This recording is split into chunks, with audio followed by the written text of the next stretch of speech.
Hi everyone, it's Gavin J, the best thing since social media. And you listen to Therapy Suite right here on UK Health Radio, the world's number one talk health radio. Today, I'll welcome back Dorian Payne, Managing Director from Castell's Group. He's an extremely successful property developer. We'll be discussing about the pressures of property and how to manage mental well-being. Dorian, thank you so much for coming back to the show. How are you doing? Yeah, hi Gavin. Thank you so much for having me on. I really do appreciate it. I enjoyed being on last time, and I very much look forward to our chat today. Excellent, brilliant. I know last time we spoke loads about property, and I was saying, you've got to come back, and because property has become such a massive thing now. I think in the last few years, it's really, really exploded, especially since over COVID. People looking to do more strategies, escape the 9 to 5. So they try different, what they can do to bring in income, HMO, service accommodation, and deal sourcing, and all the rest of it. Anyone out there that knows about property will know what I've just said, but we'll break it down a bit more during this presentation. But Dorian, look, remind us a bit about your background and how you got to where you are today. Sure, yeah, I will do. And you are right. The property activity has picked up massively, and you're also right. There's a ton of buzzwords. So some of your listeners will know about them, some not. But hopefully, along the way, we'll explain a few and what they mean. And just to give the listeners a bit of a background history about myself. So my name is Dorian Payne. I'm the managing director of Castell Group, which is a property development company based in South Wales that specialises in building high quality and highly sustainable, social, affordable, and disabled adapted homes. We're a land-led company, which means we focus on finding land opportunities and taking it through the planning system rather than tendering like a traditional contractor. So we are very much a developer. And luckily, fortunately, we've scaled significantly over the past few years. It's been very challenging, which we'll talk about. But there's a huge social housing crisis. And there really is. There's over 70,000 households on the waiting list in Wales alone, and over 1 million in England. So, it is, and it's growing. It's growing. So it's a big problem. Yeah, and absolutely. I work in local authority, so I know, and you can never get enough housing, and some local authorities have to rehouse people out of borough because in some boroughs they just haven't got the space for it, as you might have heard yourself from a lot of the areas that you operate in, and you're right, and it's an aging population as well, so people are living longer, which is brilliant, but then obviously people need somewhere to live, Definitely. And that's when you get your supported living, sheltered accommodation, and that, those kind of, which you're very well familiar with. So yeah, basically, the types of pressures you deal with running a property business. Talk to us a bit about that, because I know the last time you spoke to us about it as well. But has anything changed? Has there been changes since then? Is there a different type of pressure now, or is it still the same? Yeah. So it's a funny. So I set my first business up when I was 16, as I left school, which was a letting agency that, and we predominantly did social housing as well. So I've been in the sector for quite a while. And, I've been experiencing in all sorts of types of tenants, whether it be homeless, asylum, unfortunately, those suffering from domestic abuse and emergency housing, and you're just standard social housing tenants as well. But from a business owner's point of view and the pressures involved, I've had significant pressure ever since I was I was 16, which feels like a long time ago. But fast forward today. Because I could go on for hours about all the different types of pressures. But fast forward to today, what's changed since we last spoken? Really, it's just the intensity. So more than ever, I've found the world is moving at a rapid pace. And there's so many things being thrown at you. And because of social media and digital media, anything that comes out, so any new potential legislation or any potential problem, ricochets around the world within a minute. It's so you're constantly being bombarded with potential things coming up, the threat of recession, the threat of COVID returning, the constant reminder of the cost of living and inflation rising, and all this uncertainty all the time, that it subconsciously puts a huge pressure on what already is a very pressured industry. So yeah, I'm noticing that a lot more, if that answers the question. Yep. And it's a nice summary that you did for us there. Do you know what? I want to ask you specifically about something, because there's a lot of things that have changed in terms of costings, and that's material. Now we know Oh, you yeah. do, obviously. Yeah, Dorian, I had to bring this up, right? So basically, look, you build from the ground up, and that's different, obviously, from and I think whether you're doing a refurb on a property or building the ground up, everyone's felt the pinch of the materials going up. How has that affected the business? Yeah, so this is one of the downsides of social housing and operating. So for those that don't know, when you're doing a social housing development, typically what was the industry standard was entering into fixed price contracts. So you'd enter into a contract to deliver, whether it be 10 apartments or 15 houses or whatever it might be, at a fixed price for that term. And that's exactly what we was doing. But the construction cost inflation alone has obviously skyrocketed, but construction materials absolutely blew up to unprecedented levels where it was just never seen in my lifetime anyway. And we probably will never see it again. And it just all happened so fast. And you know what the government is like? They are reactive and a bit slow because they obviously, when you break it down, it is a huge organization itself. So they were slow to respond to that, and we face as well huge pressures of everything that we price for just increased by 25% in terms of on average price wise. And social housing does not make 25% margin, far from it. The one reason people do it is because you've got a guaranteed exit with a government backed organization, so you work on lower margins. However, when all those costs ramped up, pretty much every construction company in social housing either lost their margin and went into loss making, and it became extremely difficult. And that's why you've seen so many of them, unfortunately, go out of business. And yeah, it's been really challenging. One of the biggest challenges by far.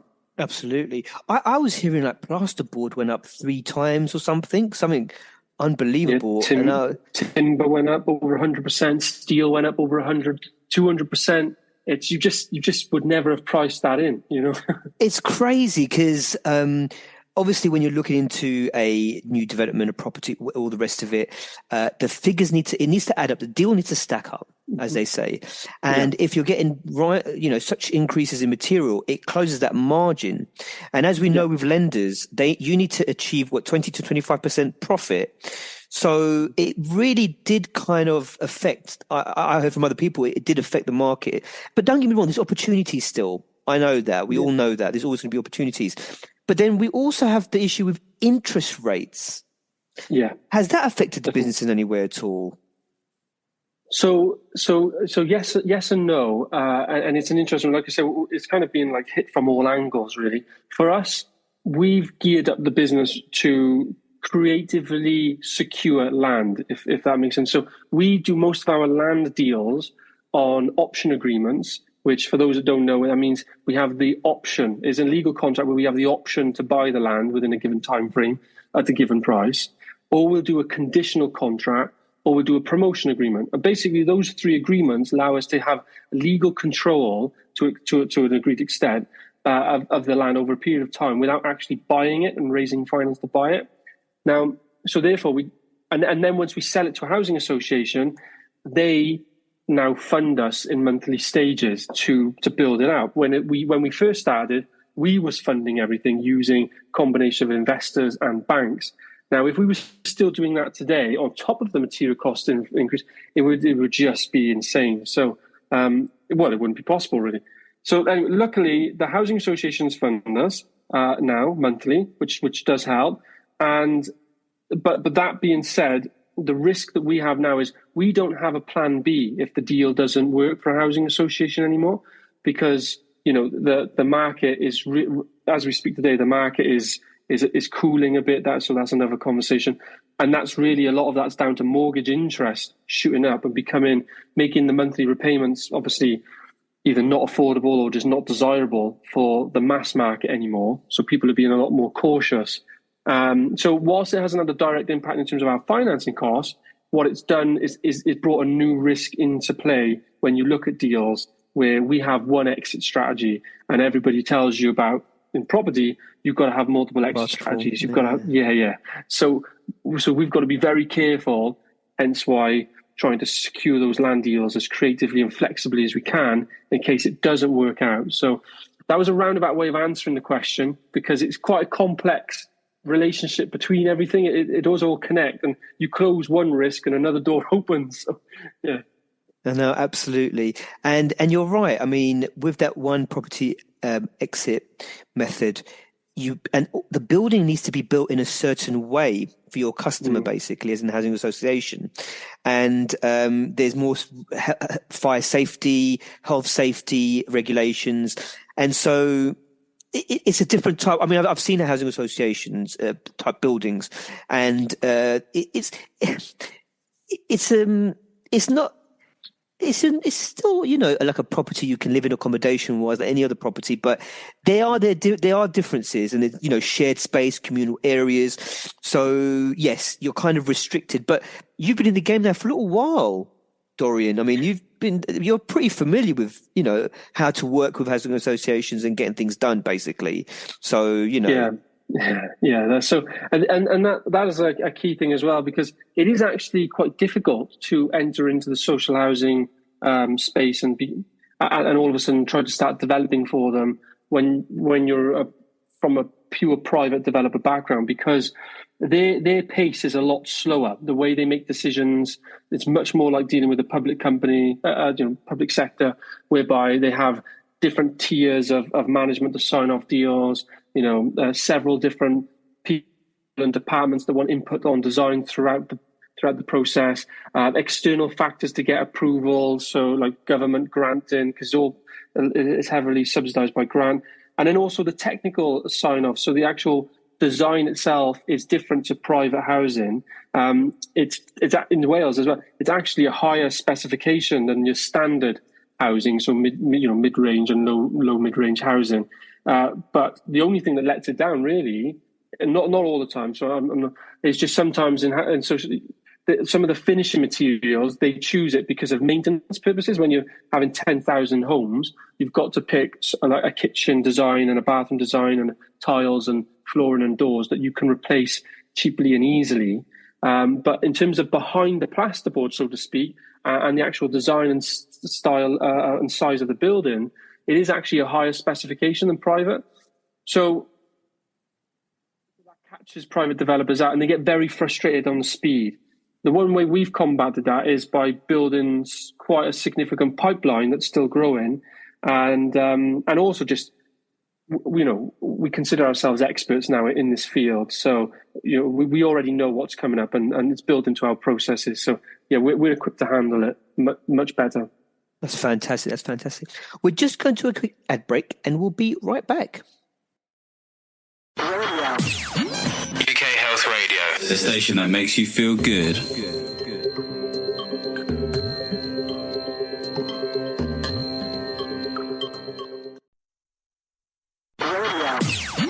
UK Health Radio, the station that makes you feel good.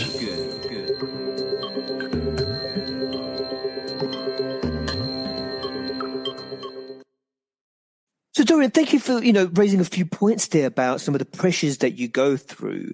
I mean, talk to us a bit about your own mental well-being, and, you know, because property is a lot of pressure. You're dealing with so many different cogs and to the mechanism and all the rest of it. There's so much, you know, because I mean, how do you deal with that? And you are right. It is a high pressure. So property development, property in general, when you look at it, is a highly capital intensive business. And when it's good and the market's going good, and, you know, everyone's making money, everyone's happy. But the reality is it can turn very quickly. If you consider the life cycle of a property development, for example, you know, by the time you secure a site, get planning, that could be in excess of a year at the moment because of the significant under-resource in the planning department. And then you've got to build it, which could be another year, and then you've got to sell it. Look how fast this inflation increase, but the mortgage interest rate spike has happened. You know, 6 months ago, look at what the base rate was compared to now.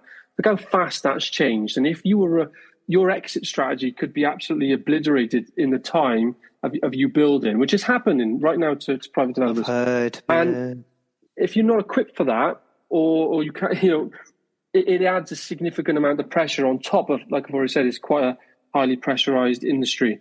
In terms of how I deal with it, that's quite a deep and complex question, because I don't actually know. Oh no, you killed me, mate. Yeah. Well, there you go, listeners. That was the aim of the show, but we still don't know how to deal with property prices. But to be fair to you, mate, you do.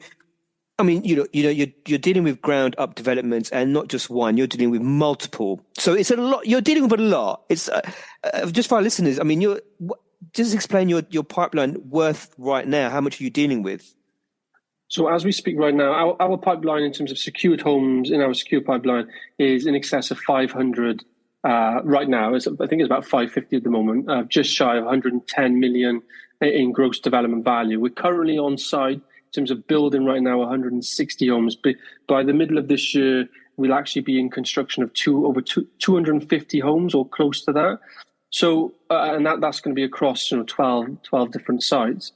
So we've got quite a fairly large operation now, and the challenges are constant. There's cash flow challenges, there's the market challenges. One of the most important factors for me, though, is to remind myself, I have a team of 30 staff now who all have families, and they all come to work, and they're all relying on it working. And when you actually listen to their stories, what they've got up to on the weekend, and their holidays planned, and their future planned, it all actually stems around the business working. So it's if you start thinking about it deeply, you can really put yourself under significant pressure. But the key part of being a managing director of this type of business is you have to remain clear-headed to make the right decisions. Because if you make a wrong decision based on emotion and pressure, you can really go south very quickly. So that's why I do feel the pressure every day. But somehow I've got this coping mechanism where I can deal with it. I can deal with the pressure, whether it's that we're running out of cash, or whether it's a deal's falling through, or planning permission has just got declined, even though they've said that they're going to grant it. That's genuinely happened all the time. Housing associations pulling out of a deal, the build not going right. I could go on and on and on. But the most important part here for listeners is, if you're going to go into property investment or property development, the best advice I can give anyone first is they've got to know themselves as best as they can in terms of how much can they really handle, and there's no right or wrong here. Everyone's built a bit differently.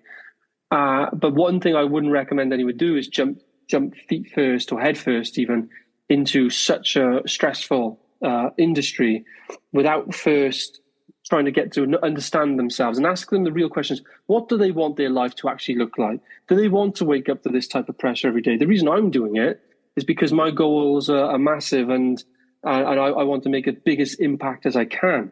And that's the thing that actually keeps me level-headed, is whilst it's pressure, I know that without that type of pressure, I won't achieve the goals. And if we could achieve our goals, we're going to be building hundreds, if not hopefully thousands, of social homes for those truly in need. So yes, that's how I get through it, is by reminding myself of the bigger picture. Which is fantastic. Do you go gym, or do you any kind of exercise, or do you watch your diet? Did you find these things help? Talk to us a bit about that, your lifestyle, basically.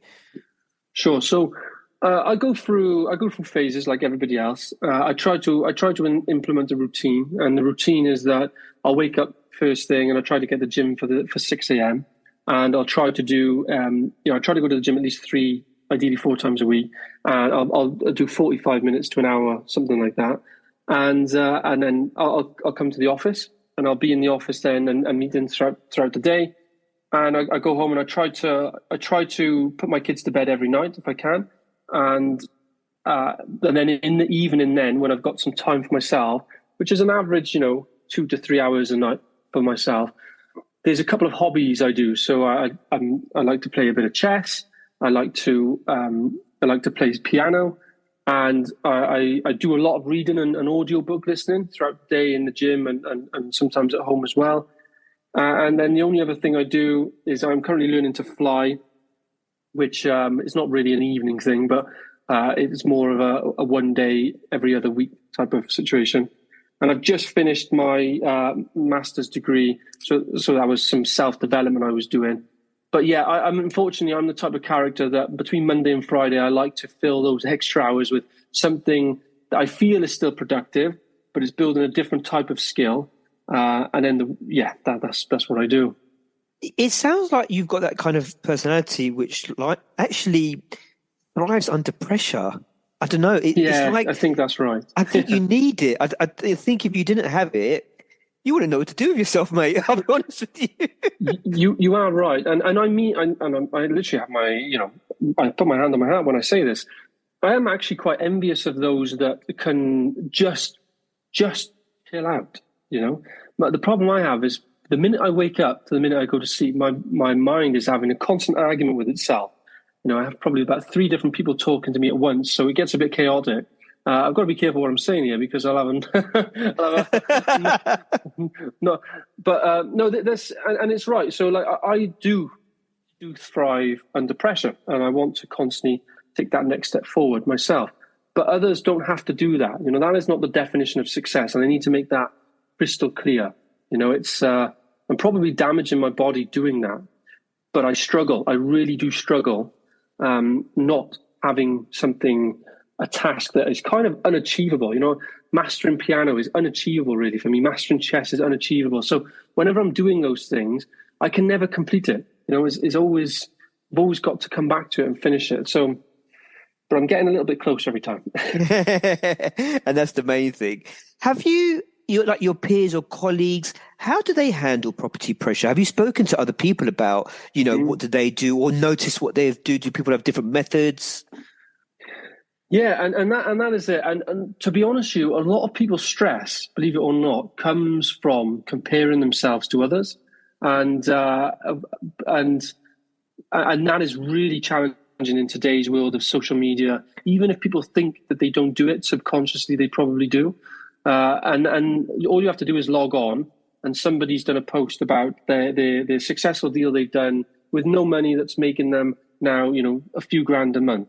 It's life-changing figures for most of the listeners listening, and they just think, and then straight away they think, oh my God, why can't I do that? Why haven't I been able to do that? Why is it not working for me? And straight away they put themselves in a highly pressured mental zone, which is really toxic. Because what they're not doing is actually sitting down, having a plan of what they want from their own life in their own time frame, and understanding that actually, compared to 98% of the rest of the population, that is successful. And that is one of the curses of the digital media we're in today. Dorian, you know what? You knocked the nail on the head. I've done a few shows, and this has come across a good few times. And I remember there was some research done a number of years ago. I think it was to do with Facebook, before Instagram became so popular, and other platforms as well.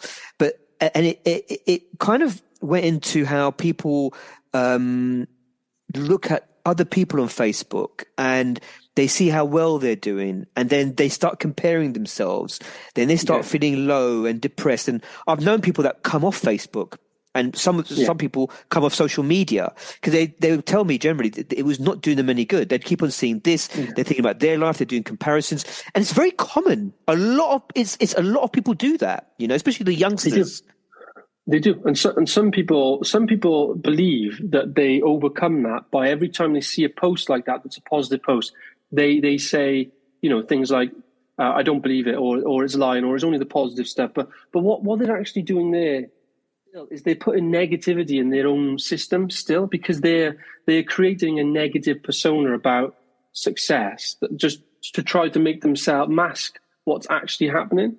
And it's not shameful to say that they're suffering from, I don't even know what the syndrome is, but when they compare themselves to other, I think there's a name for it, but regardless, and in my opinion, I've spoken to countless different property investors, aspiring property investors and developers over the years. I've obviously been doing it for many years now, and it always comes up that, whether they say it or not, it's constantly a comparison thing, or their standards or their goals are set because of what someone else has achieved. But if they go out on their own terms in business or property with their own goals, and it's, they're really happy and content with their goals, they will feel a lot happier along the way, and also deal with the pressures. Because you'll find that time and time again, that people become extremely overworked, overpressured. It's because they're in a high pressure zone, but what they're not actually following their own individual passion and goal and desire. And that's one of the other thing that gets me through all of the pressures, because definitely now, I'm following my own path, the one that I've set out, the one that I want to follow. So every day when it becomes extremely difficult, it's okay, because actually it's something I really want. Does that make sense? Yes, it makes 100% sense. I think it's about you finding, people call it their calling, what they were meant to do. You find a reason to get up in the morning and drive. I know obviously there's family and friends and all the rest of it, but you're a high achiever. You expect a lot from yourself. I think you put extra pressure on yourself. Maybe you need that pressure, maybe you don't. I don't know. But I think it's what drives you. You're your own kind of worst enemy, aren't you, Dorian? Well, I honestly, I just had a tennis lesson, and you do tennis as well? Well, no, because I try to incorporate part of my workout as part of the gym session. So one of the days a week I'll have a tennis lesson, and my tennis coach is saying to me, "Why are you beating yourself up? Well, you've just picked up tennis, and why you're trying to run before you can walk? Why are you beating yourself up for?" When you've just literally picked up a tennis racket and you want to be good. And that's the thing, I'm playing and I'm terrible. And I hate it that I'm terrible. And I get really frustrated with myself.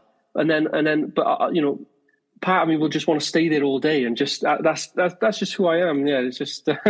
it's a blessing and a curse, though. It is. Absolutely. Yeah, absolutely. And, I think you're still finding your place where you can basically happily deal with everything coming at you, because there's a lot, you're dealing with a lot. What you go through in a day, I don't even want to know. There's a million things coming at you. You're responsible for people's lives, really. You've got a lot of responsibility in terms of providing housing for local authorities, etc. And there's going to be people living in those homes. And I know you like to do high quality work. So basically you want to provide really nice and good homes for people as well. So there's a million things, apart from the actual business itself, which is a trillion things anyway. There's these outer factors, and then you put a lot on yourself. And I get it 100%. I'm not going to be able to explain this, what you kind of go through. And I think you're going through a stage at the moment where you're still finding your happy medium, where you're still high achieving, but at the same time you're completely comfortable. I think a lot of people that talk to you probably don't know how you do it, if I'm going to be quite frank, because I do get that a lot, and this is one of the other negatives is that the type of character I am, the person, I can alienate people quite quickly, because it's just it's difficult. It's difficult to explain, and it's like my wife. I don't know how my wife puts up with me. I'm incredibly lucky with my wonderful wife, because without her, as you know, she looks after the kids and me really as well. But it's taken us a little while for us to work out each other. And with myself, it's the Christmas. I was really struggling because things shut down. And by the 30th, I promised I wouldn't do any work over the Christmas that week. And I ended up catching myself doing circles in my kitchen, just walking around. It's, but like I say, though, and I want to make this clear to the listeners, it's very difficult to explain, because sometimes I've had this before. Why don't you just not do that? Why don't you just relax? Why don't you just do this? And this is the part of one of the things coming from the show. Everyone's got their own issues, and my issue is that, and it's as difficult as for me to explain and people to grasp, I can't do that. I know. It really goes nuts in my brain when that happens. I just can't do it. That's not you. That's just not you. To be honest with you, Dorian, this is you, and this is just the way it's going to be. I know it sounds. I know it sounds really kind of like, oh, Okay, there's no cure to this or treatment. Well, it's your psyche. I think it's in your DNA. I think you were born like this because you've been from a young age. My understanding is from a young age you've been like this, and I'm sure you were inspired by other people out there. That's why you became, you went into business so young and that kind of thing. Yeah, it definitely. It's like I said, for me, it's I've always been kind of in business. In school, I was doing bits, but since definitely from the age of 16. I had a business whilst I was studying accountancy. I had a business whilst I was going to university to finish accountancy, whilst I was studying for my other exams, and all up to date. And building this business and building a fantastic team. But nowadays the team do most of the operational work and help me with the stress. So the other important thing I must remember to say is that dealing with pressure is all about having a good team around you, people you can rely on and lean on. Because without that, it doesn't matter who you are, things are about to crumble. So one of my favorite things is when a crisis or a problem comes up, I'm lucky now. I can get up and I can walk into one of the rooms of one of my key members of staff, and I can talk about the problems, and I can say, right, what are we going to do? What do you think we should do? And we can bounce back and forth. And then it turns into more of a game of solving the problem together as a team. And it does change. It does really change how it all works. In my opinion. I think also you mentioned your wife, and it sounds like she helps with stress and that kind of thing as well. Because she looks, as you mentioned, she looks after the children, but also she's there for you as well. She's definitely if you could imagine really a calming, natured, family-oriented person. So after I go home with all the stress and it stays with me now, so I don't leave her at the door. Like I said, my brain doesn't switch off, but she's calm. She's calm and doesn't expect too much of me and doesn't try to put too much pressure on me. She makes me do a lot of the family stuff that I would inherently, and this is me just being honest, not want to do and not put on my list of things to do. So we do have. She does fight against me. But only for the greater good, stuff like going to my son's football match. I know this sounds bad, but I don't instinctively want to do that. It's not part of my just nature to go and do that. I find it difficult to leave my work to go to do that, especially because they have it at like 5 o'clock and things are still going on. But I do it, and we get through it, and I'm grateful for it afterwards. So. Definitely, again, another hard thing to try to do is find somebody that compliments you, because it's game changing as well. Absolutely. It's good to hear you've got that support around you as well, Dorian. We're just going to a quick ad break, and we'll be right back. UK Health Radio, the station that makes you feel good.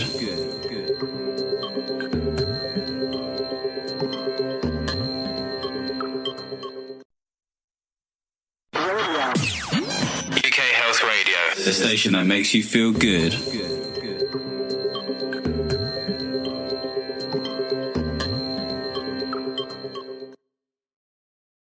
So, Dorian, your mum and dad, they were also involved with property. Do you still have a chat with them about property to help as well, basically around because you grew up kind of around property investments and that kind of thing. Yeah. So, and people like to turn to their mums and dads. I don't know if you do the same thing. Do you ever have a chat with them about what's going on and how things are going, and kind of maybe relieve some pressure from yourself? Yeah. So my parents were, they've done very well for themselves. They really have. So they started off as accidental landlords. They didn't get into, and they're still not in the property development game. They found what works for them, which is doing what we all know as the buy, refurbish, refinance strategy for single let houses, and they were just buying individual houses to do them up and keep them. And when I was in school, my brother and I used to go to work basically with my dad to do jobs. He also had a window factory. I hated working on site. I couldn't stand it. My brother loved it. That's what he does today. And I ended up then, I always joke, these hands were made for a notebook and a pen and a keyboard rather than a screwdriver and a chisel and a hammer. So, but I didn't like that.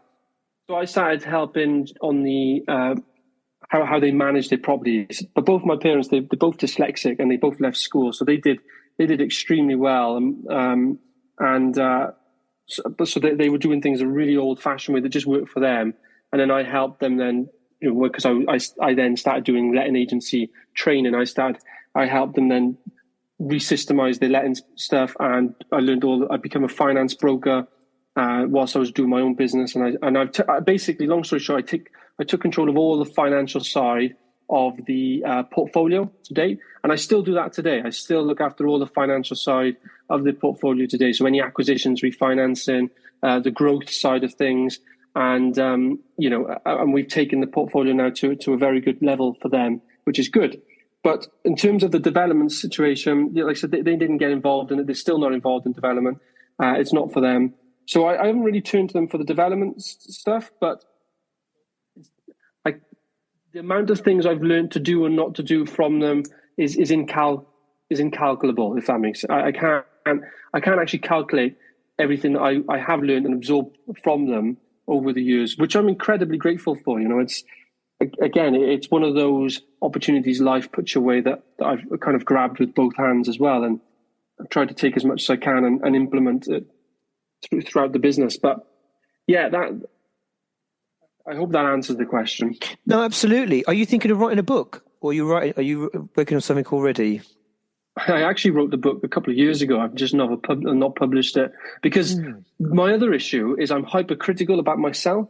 I don't know what, I'm really hypercritical about myself. So I wrote the book about, and then I've not published it because I always want to change it, because I don't like I always learning something new, and I don't want to publish something to find out later on that it wasn't right and it wasn't accurate. So the answer is I probably will, maybe not yet. I still feel like I've not achieved what I need to achieve to be in a position to be writing a book and things like that. But I need to achieve our phase 1 goal first, and then I probably will release something, but more along the educational route of development, more than likely. In terms of a book about me, I'm decades away from doing anything like that. The book you're talking about in terms of development, etc. I mean, there's people out there that have written books which have done and achieved and done very well, but they haven't gone to that level where you've gone to. So it's quite interesting that you say that you don't feel you're at that point. Yeah, it's quite very interesting. I think it's another a point where you put a lot of pressure on yourself to be very in your mind. You've got a certain level to reach before you feel comfortable with, launching a book to that level. You know what? I mean, obviously, I have no, unfortunately, at this point, I have no experience with development, but knowing how much you've achieved, I'm sure people will find the book very useful. That want to get into developments and kind of go from there. So that's my little way of trying to push you, Dorian. Thank you. And you are right. Like I said, it is an issue that I've got to deal with myself. Is that could I write and publish a property development book from the whole development cycle for people who are just starting out, and it would probably be really beneficial for them?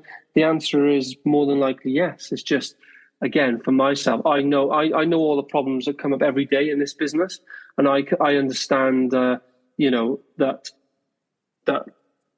I'm still learning. Whilst we're building the amount of homes I've said and where we're going, I'm still learning every day. There's still problems, and it's just me being too hard on myself. That's all it is, and it's still something I'm working on, as we've said. Yeah, no, absolutely. What are you working on now for this next couple of years? What's the plans for the business? Well, I don't know if you can. I know your listeners can't see me, but for those we can actually see each other, and I don't know if you can see on that map at the back. Yeah. There's post-its all over that. Post-its all over, yeah. So that's the map of the UK and Ireland, and there's actually post-its all over it. So in terms of the Grand Master Plan, it's quite a large, ambitious plan. Like I said, the way you're looking at there is a 15-year plan. So I've kind of got a model and business model set out for the next several years. Obviously, I've got to be flexible, but right now the focus is on being the best in our area, becoming the leading authority in terms of being a private land-led developer specialising in social, affordable and disabled adapted homes. And until the market starts to change and we need to pivot, that is going to be the key and core focus. Fantastic. Yeah. Sorry, was you going to say something else there? I don't know. I just said just becoming the best. Absolutely, that's brilliant. Do you deliver training as well? So I used to. I did a very short stint of that, and I realised that in this phase of my career and life and how busy the business is, it's not something that I'm good at right now. I cannot be, again, same thing. I launched a training model business because I basically developed these a property development online course, right? That for the development process. And my problem was I was actually, when I was speaking with people about them buying the course to do it, I was actually selling them not to buy it. I was actually the worst salesman in the world because I didn't want anybody to buy the property development course without them fully understanding the risks associated with property development and the pressures involved. Because it is, you can literally go bankrupt in this business. You can lose your friends, you can lose your family, you can lose your mental health in this business. And it's not talked about enough. All that gets talked about is how much money you can make. But that is actually a small percentage of all the developers out there. Most developers actually have a really hard time, don't make much money, end up getting out of the game and going into something else because it's actually really hard. And that's what I was saying to people. And obviously when you say that, no one wants to buy off you. They just want to buy something that makes money. And that's fine, but the problem, I realized then that I don't want anybody buying or doing any training off me and it going wrong for them.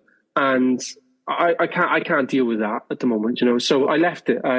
All I do now is provide free educational snippets on our social media channel, on our newsletter, and on YouTube videos, which we'll be doing a lot more of as well. But and I'm just asking the audience, ask me a question, anything you want. When I got time with my marketing team, we'll just put it together and we'll just put it out there. I don't want anything for it, and just build up a community really. And then if I ever decide to do anything more formally in the future, I'll just reach out back out to those, I suppose. Absolutely. I watched that training and it was brilliant. It was very insightful. It was very realistic.